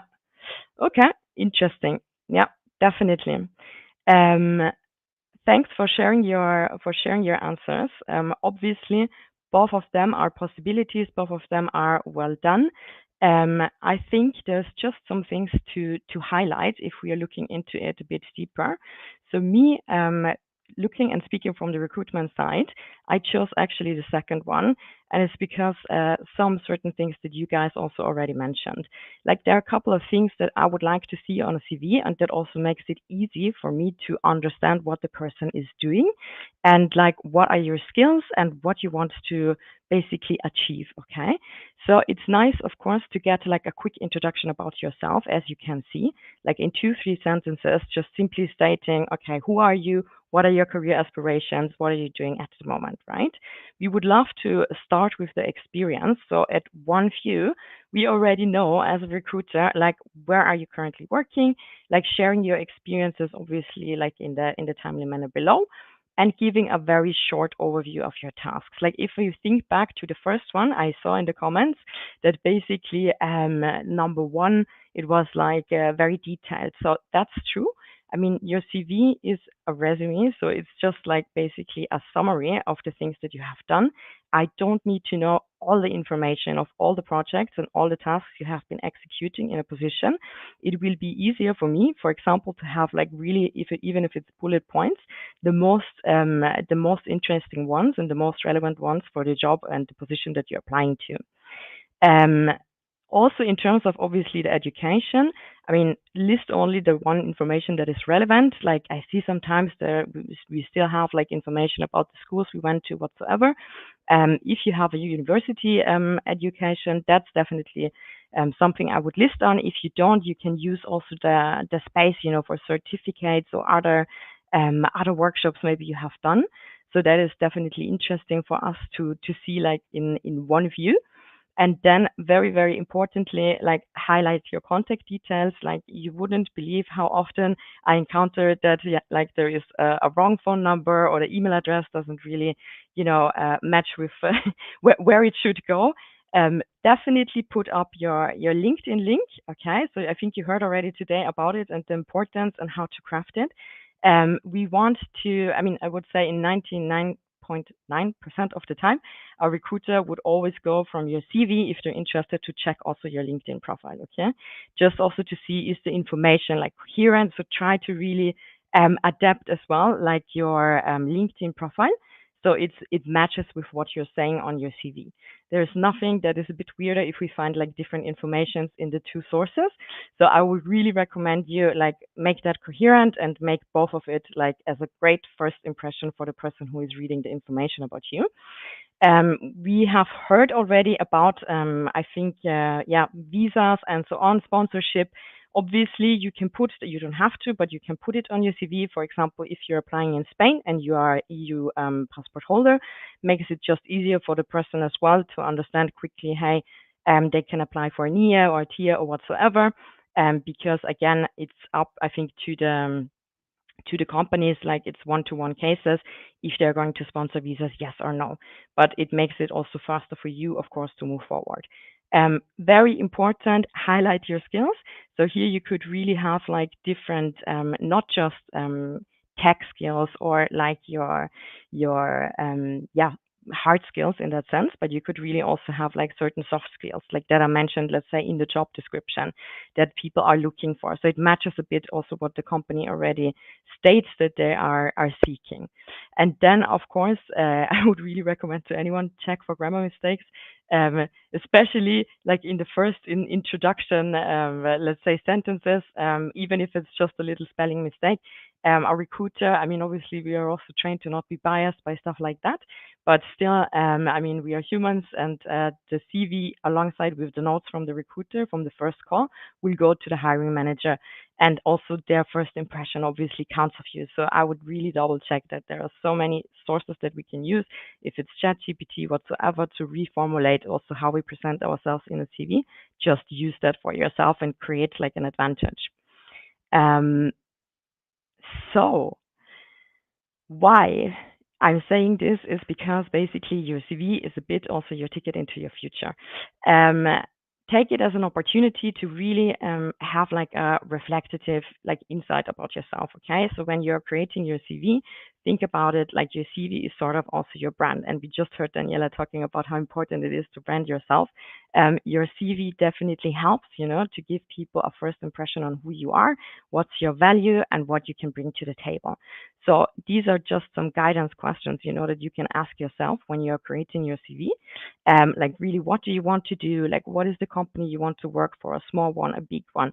What is the industry? Like, who are you? How can you add value? And so on and so on.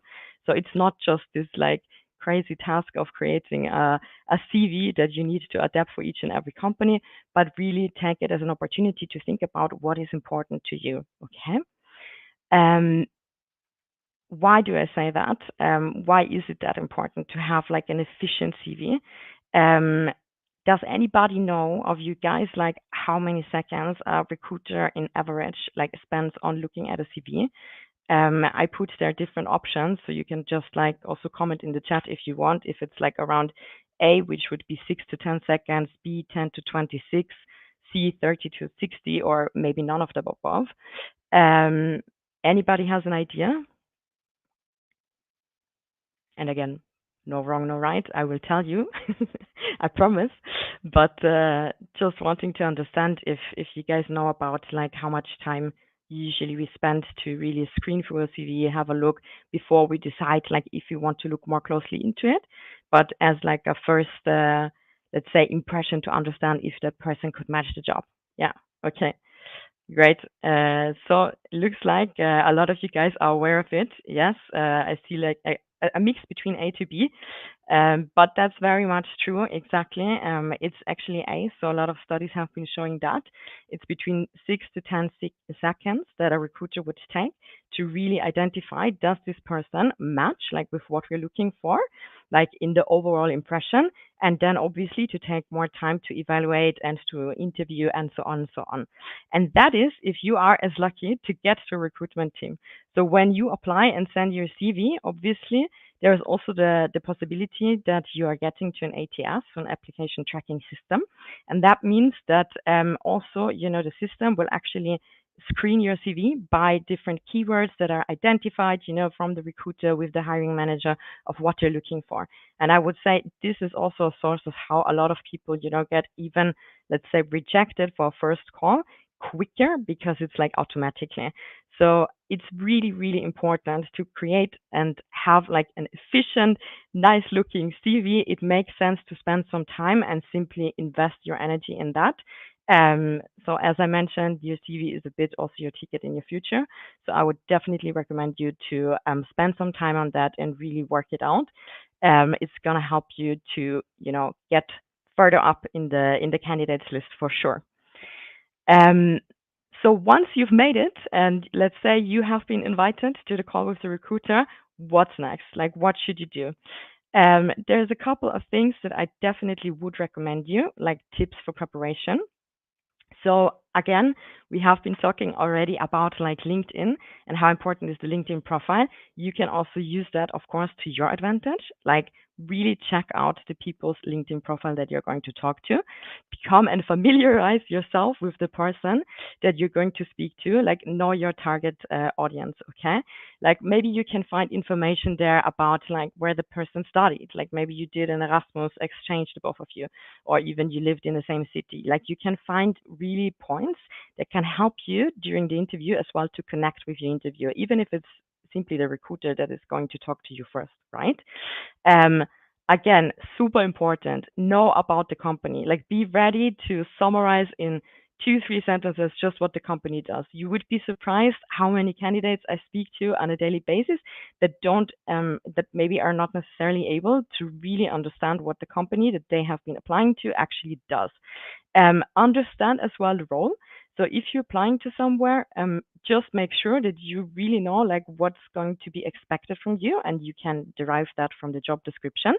And if you are not sure about something, like really take the opportunity to speak to the recruiter, to ask, like to double check, to clarify. I mean, that's your chance to get as much as information as possible, and really leverage as well, like where can you add value, and where's maybe some points where you need a little bit of a ramp up. That's totally fine. I mean, we can't have all the skills in the world, and we are aware of that, but I think if we are looking at candidates, obviously we also trying to assess a bit like the level of self-awareness. So just take that into consideration. Pitch yourself, like be prepared, really to explain your experience, like your passion, what do you like, what is important to you, what are your values, how does that align with the company, and what are your career aspirations. Like we want to know about that stuff. That's how we can understand also a bit like what's motivating you, like what maybe you are looking for to do in the future, and so on. But again, of course, be authentic, be you. Don't try to over or undersell. I think the most important thing is to actually show curiosity. So come up with questions. And especially if you're talking with the recruiter, again, use that opportunity. You can gain a lot of information, like what hiring managers are looking for, what you could prepare, and so on. So it also really shows you have been concerning yourself, right? You can understand better how is the team structured, like how are they collaborating with other departments, and so on. So just make sure that you basically can show that you're curious about the role and that you have been concerning yourself. As a general recommendation, I would definitely say try to see interviews and also the call with the recruiter more as a purposeful conversation. That's what we want to create, right?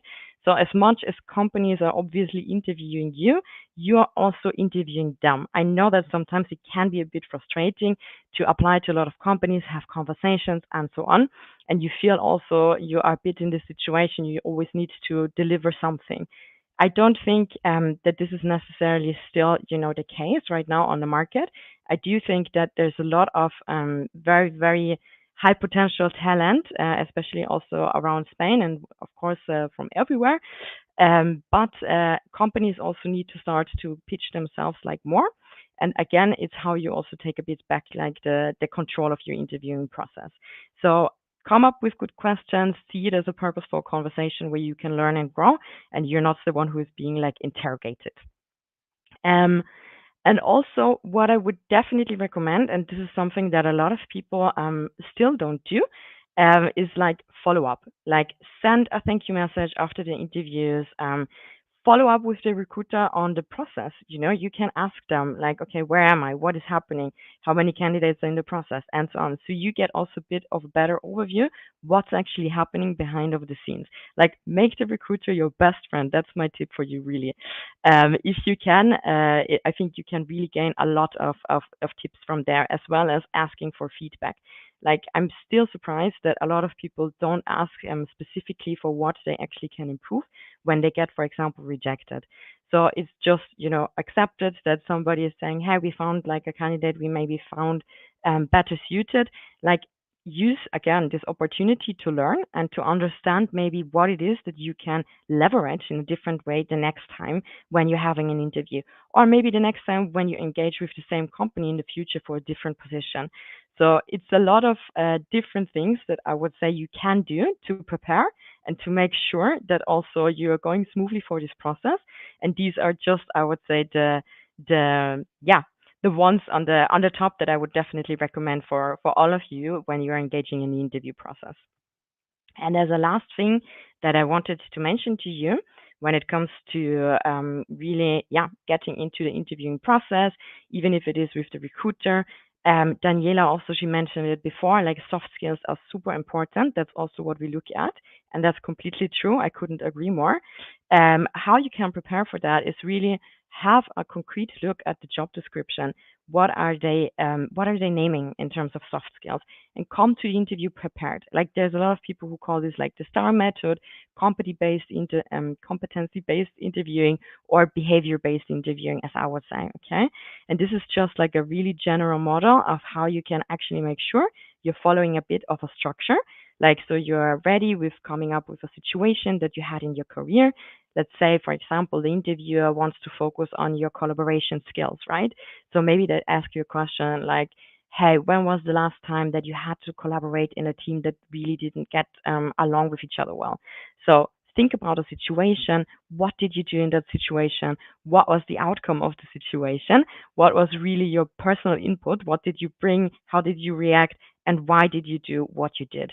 So this just ensures in a very simple manner that you go through all the steps and they know, okay, what was the situation like? What was your role? how did you react, and basically what came out of it. So it's something for yourself just to feel a bit more structured. And obviously looking at, as I said in the beginning, at the job description, you can anticipate a little bit already what soft skills are maybe important for them, or even for the tech skills. When did you use them, in which situations, and so on. And it gives you also a bit of a backbone when you go to the interview to really know that you're well prepared. And well, you can deal with any upcoming questions that might be asked. But again, I really, really would say just be yourself. Like, try to deliver whatever also is important for you, and also make sure that the companies that you are applying to are also aligned with what you are looking for and what you are valuing. It's not just the other way around.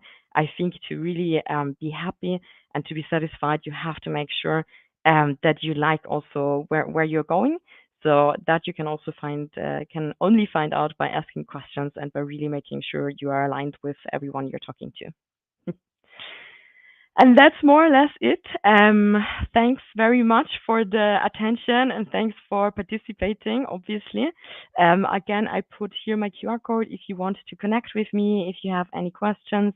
I'm obviously happy to also answer them later or now. I don't know if there is anything that you guys are thinking or would like to know, but yeah. Okay, I see. That's why the cover letter helps us stand out, I think. Yeah.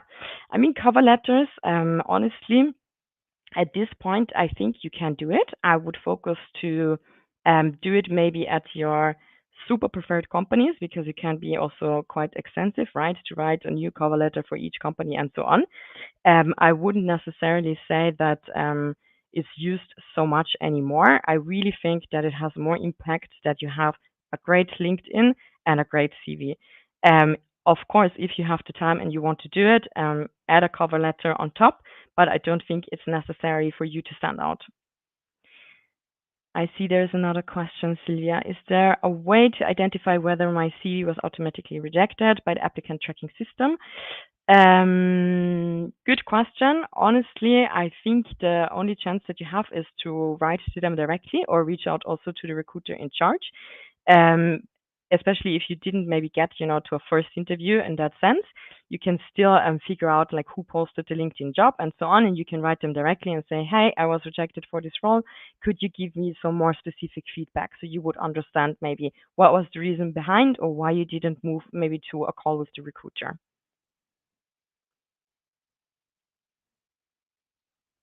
Anything else?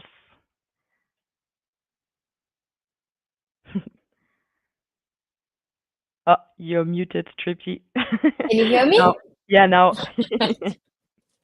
Yes. Awesome. So I think that was a wonderful presentation, and we really got to understand more about, from the recruiter's perspective and what goes in their mind, of course.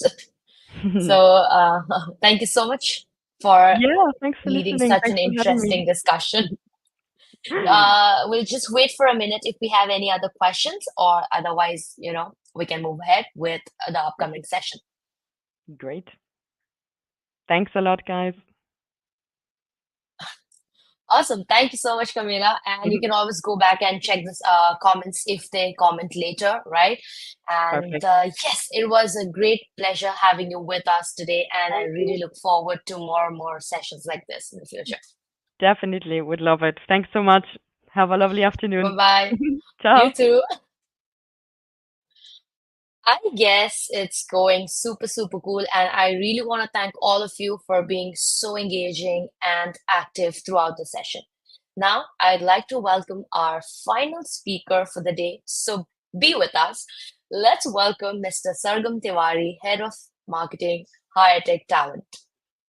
He's here to explain how you can secure your next role through the platform 𝗂𝗏 Talent. This platform serves as a dedicated platform connecting both job seekers and employers, facilitating a seamless process of finding and filling positions, not only in Spain, but also across the globe. Hi, 𝗟𝗏𝗳𝗁𝗏𝗏. How are you doing today? Hi, 𝗏𝗏𝗧. Hello, everyone. And thank you very much, 𝗏𝗏𝗧, for the introduction. And I'm sure our audience has enjoyed our session so far. And because today we have learned so much about the CVs and soft skills and everything what Camilla and Daniela, I think they have mentioned, Damian as well. So I'm sure this is going to help our viewers in securing their favorite job.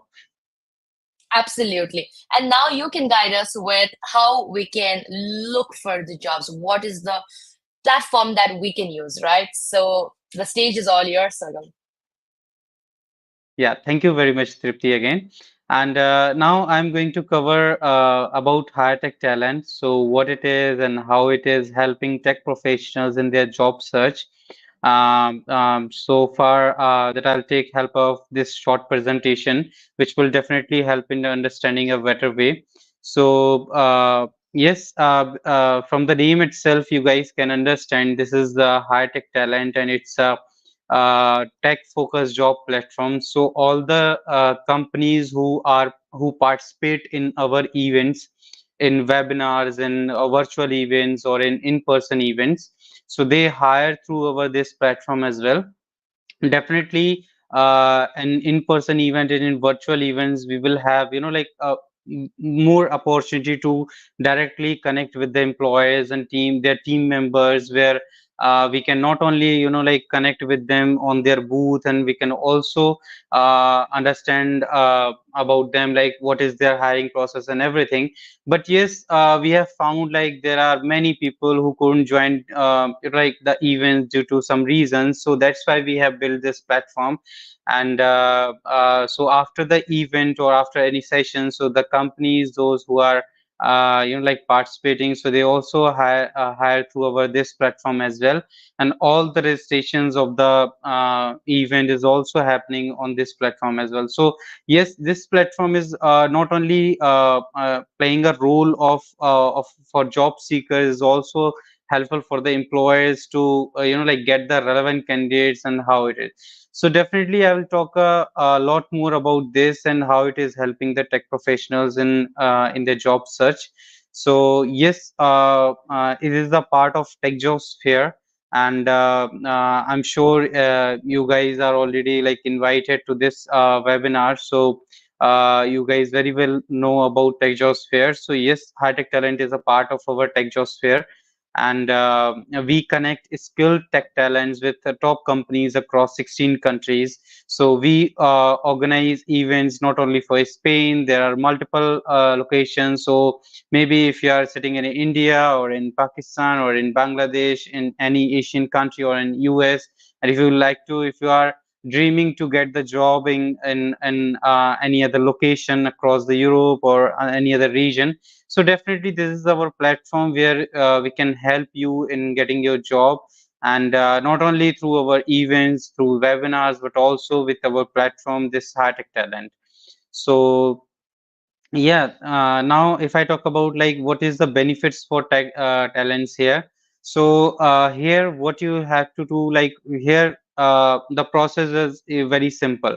Here we'll have to create a profile one time, and then once your profile will be approved by our talent advocates, and on third step your profile will become visible to the exhibitors or the companies, those who are directly hiring on the platform. So you can see like hundreds of opportunities, and where you can not only you can getting connections with the multiple employees, but also you will get notified with our multiple events. Let's say if we are going to organize next for Denmark, or next for US or Canada, so definitely you will get the notification about our upcoming events, like this is going to happen.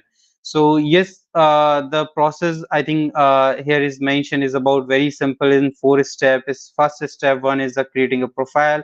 On second step is like complete is the screening part there, and then browse visible and get offers, and yeah, and then get hired. So this is only the 4 steps here, and of course this is there is no cost for talents, and neither there is any premium features. All the features are available on the platform, are free of cost, and you can use them. And yes, now if I move forward, so this is we are a reverse recruitment platform, and I'm sure if you have not heard about the reverse recruitment, so reverse recruitment is something like the normally what we'll have to do as a job seekers, we'll have to reach out to the companies, we'll have to reach out to multiple HRs, right? But on the other hand, at reverse recruitment, the companies or the HRs, they directly contact to you.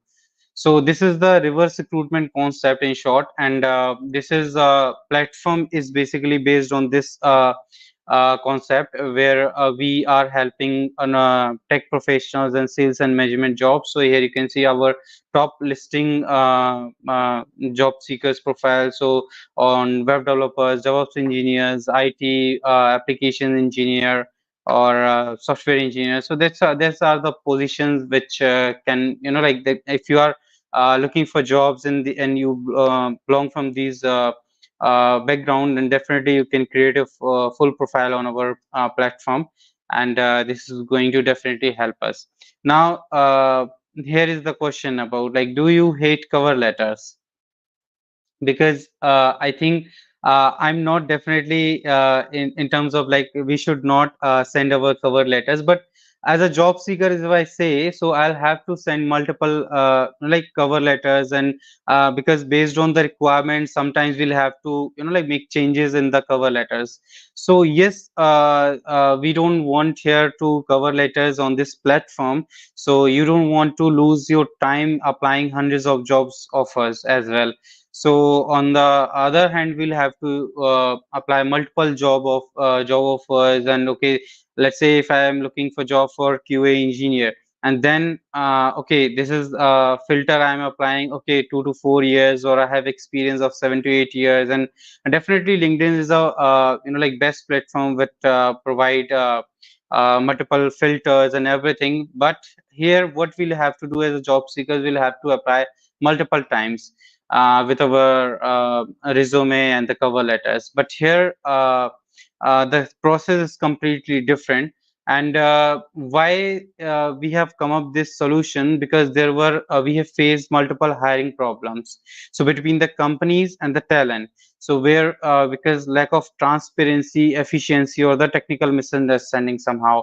So we have come up this solution where we are not only providing help for the companies, where they can send the custom challenges, custom coding challenges, I can say. So that definitely the talent can also do these custom challenges and fill their on the platform itself. And so entire screening process and entire this hiring process can be done on the platform only. So it's about even if you get chat options, so you can also directly communicate. Once you accept the job offer, then your communication chat box will be open, and you can directly communicate with the employer. Hey, what's the process, and where we are, like what's the next step I can do. So that's how you can connect with them. And yes, we pre-screen tech profiles before approving on high tech talent. And and here the and between this we have the personal interview and the skill assessment part here, and that is done by our talent advocates. And so with that results, we are the companies are getting the actively seeking new opportunities, the candidates, and they get the candidates who are technically capable, and also the cultural fit and the linguistic ability, because these all the options like we get. So for as a job seekers, I'll have to mention, okay, which language I know, which skills I know, and what kind of language I'm most you know, like have the skills of that. So accordingly, I can as a job seekers I can mention, and those details will be shared with the employer directly. Now if I mention about how it works, so this is I think a very simple process here. So talent on the step one is the screening part, and on the other hand, then the companies on the second step, like approved talent profiles become visible to companies, and on the third step, companies apply to talents they like. So based on the filters like on Naukri or any other platform, right, what will you have to do on LinkedIn?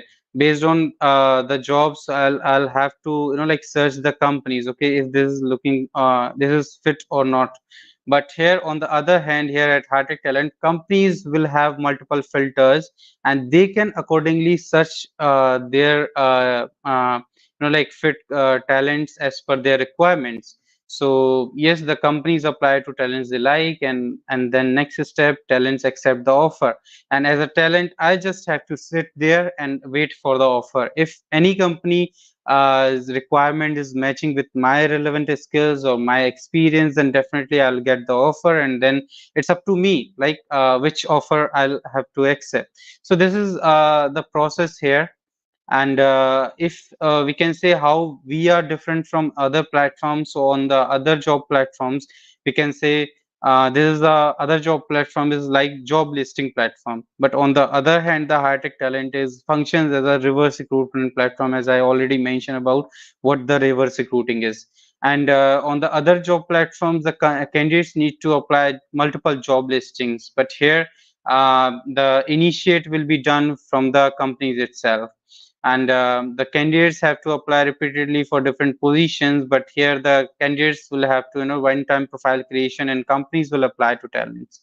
Now on the other hand, on the other job portals, the candidates need to update resumes and CV for each applications. And also they'll like about the but on the High-Tech Talent, the talents need only to keep their profile regularly updated.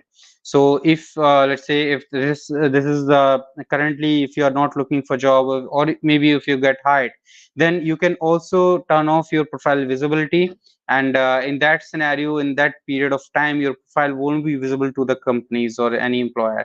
But on the other hand, if you are looking for, let's say after 6 months or 1 year, you want to again switch the company, right? So definitely you can just turn on your profile visibility, and then your profile will become visible again. But yes, I recommend before that you can also update your profile about, and you can also mention about your recent employer and the recent experience, and definitely that can help for your future employer.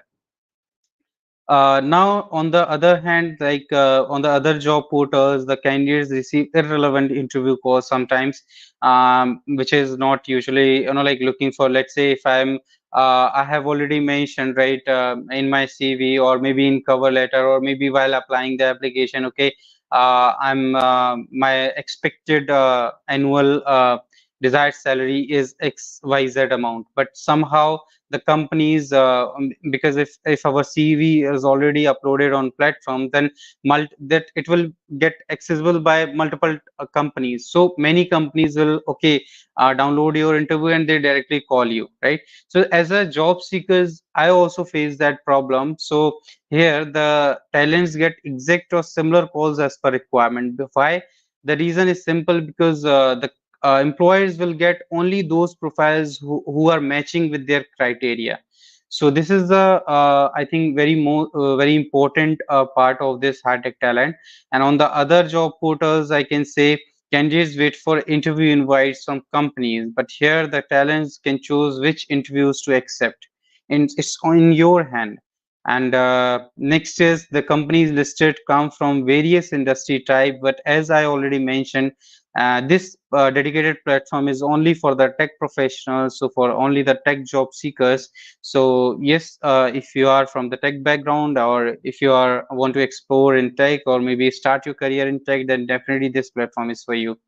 Now on the other job portals, companies limited to job application interactions, but here you will get unlimited opportunities for networking with employers who view the profile, because it's you directly, like communication channel will be open, and you can directly connect with them. You can get updated about your the next process, or maybe connect with HR directly.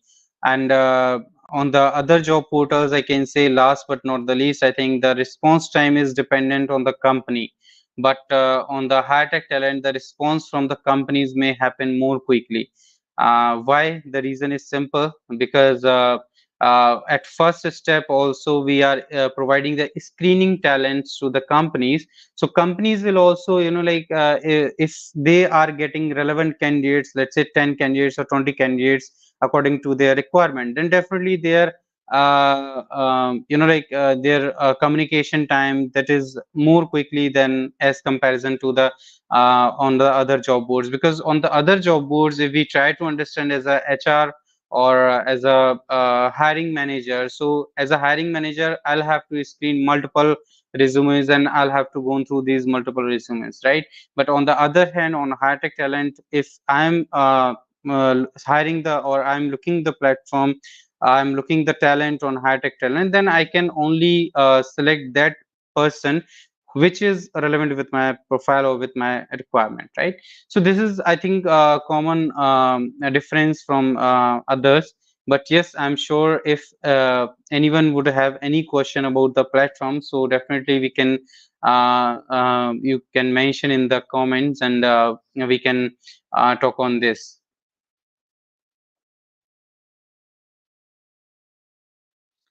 So yeah, and if you have any questions, and maybe after creating your profile, then definitely you can reach out to our support at @hightechtalent.com.